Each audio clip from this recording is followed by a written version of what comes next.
Hi guys, ngayong gabi nga ay nagutom ako at pumunta agad ako sa baba at tinignan ang rep. Pagkabukas ko, wala ang laman ng rep, puro ulam lang. At ayan ang sa baba ay may cake pa, pero di ko bet mag-cake.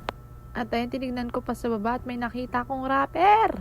At alam na ang gagawin natin dito guys. At ayan, hinahagis ko na, charot. At kinuha ko na rin ng cheese. Gagawa tayo ng cheese stick. Tapos ayan, kinuha na natin kutsilyo at hiwain na natin ng cheese. Ewan ko ba guys, bigla akong nagutom. Kakanood ko to ng mga ASMR pala. So ayun guys, binubuksan ko na. Pinakita ko sa inyo kung paano ko binuksan. At pasensya kayo kung bakit ganyan ang gulo kasi wala akong lalagyan. Kung saan ko ba ilalagay ang camera ko.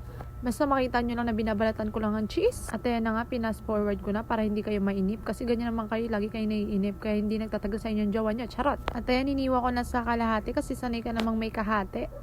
Habang nag-iwa ko dyan guys, naisip ko, magiging masarap kaya itong gagawin ko. Pero usually naman masarap kapag cheese, diba? At ayan na nga, binalat ko na nga sa wrapper. Hindi ko nga alam kung anong ginagawa ko dyan kasi tignan nyo naman yung pagbalot ko dyan. May mabalot na lang guys, diba? Para mapunan yung gutom. Actually, mag-alas 12 ng madaling araw yan guys. At di ko alam kung ba't natripan ko magluto nito at nagugutom kasi nga ako. At kumuha lang ako ng tubig dyan para pambasa dyan sa Shanghai, sa cheese stick natin guys para dumikit siya. Dapat matutulog na ako nito guys kasi maaga pa ako bukas. Pero anong ginagawa ko ngayon? Tapos malilate na naman ako bukas guys. Ayan, balot-balot lang hanggang sa matapos na to kasi gusto ko nang kumain. Pero pagtas ko nito gawin guys, masarap naman guys kasi natunaw yung cheese. Ay, tiyan, tagal halatang tagal magbalot At ayun na nga, patapos na tayo. At ayun na nga, natapos na natin balutin. At ayun na nga, tapos na natin balutan. At kumuha na tayo ng paglulutuan natin. At ang dumi ng kalan. Ewan ko ba guys? Sorry na. Sige, bash nyo ako. Pasensya na kayo guys. So ayun, naglagay na ako ng mantika. Oil.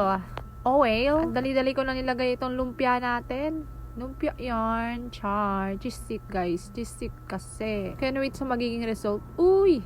Kala mo talaga hindi kinain bago mag-edit. So, ayan na nga, binura kasi may dumaan na aeroplano. At ayan na, piniprito na siya, guys. Ang dami kong ganap ngayong week, guys. Kasi nagpa-medical ako para sa requirement namin. Share ko lang, guys. Diba? May makwento lang sa vlog.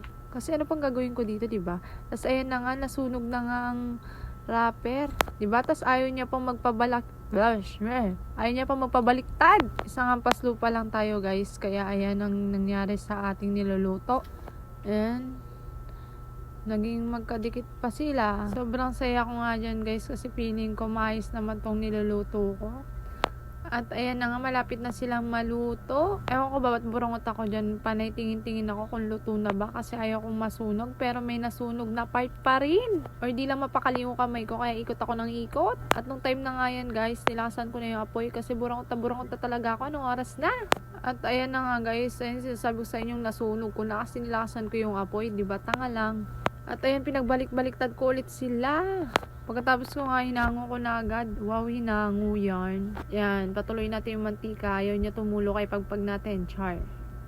Nilagay ko na nga sa plato. At isa-isa ko nang tinanggal. Basta tinanggal ko na yan. Fast forward na natin, diba?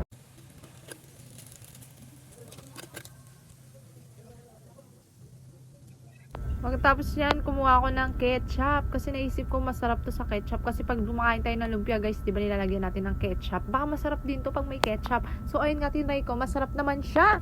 At ayan, di ko alam habang nag-record ako, di ako nakatingin kung marami na ba nilalagay ko. At ayan nga, nadamihan ko nga. Tapos ayan na yung finished product natin guys. Pinakita ko nga sa kanya ang luto ko. O di ba, mainggit ka. Pagtapos yan, tinapon ko muna ang balat ng cheese. Baka makita ng nanay natin bakit mayroong balat ng cheese dito. Parang daga lang. Para tayong kriminal dyan.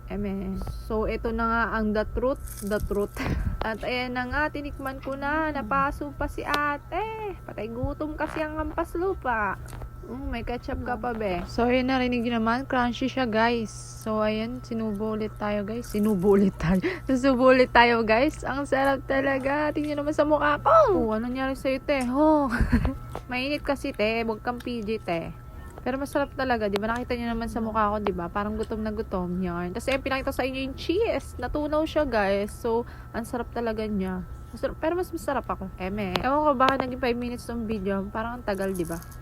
Nagluto lang naman ng cheese stick. So, yun, magluto na rin kayo, guys. So, meron kayong matripan dyan sa refrigerator nyo. At ayan, umakyat na nga ako sa taas, sa kwarto. At ayan, pinatikim ko sa isang kapatid ko. Nagising pa. Wala pala siyang pasok bukas. Sabado pala bukas. Akala ko may pasok siya. Kaya pala nagpupuyat.